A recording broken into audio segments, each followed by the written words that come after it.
Patrick and Chuck at Pals. We got another Mazda in. Chuck, what are we doing to this one? Well, the customer had both low beam headlights fail. We weren't sure if it was a power supply problem or if the light bulb actually failed.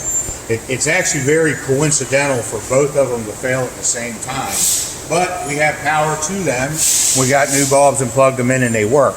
So coincidentally, both low beams failed at the same time, which is unusual. It's very unusual. Usually one goes and then the other. Right. So we're here to help her out with regular maintenance. Correct. That's correct. We're just going to take care of the headlights.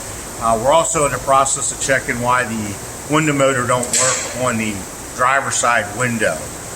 It's probably a regulator problem because you can hear the motor trying to run, but the window won't go up and down. Most likely because the regulator is binding up. So that's another issue that we're looking at separately from the headlight bulb. Cool. Well, if you've got a Mazda, bring it to Pals. See you soon.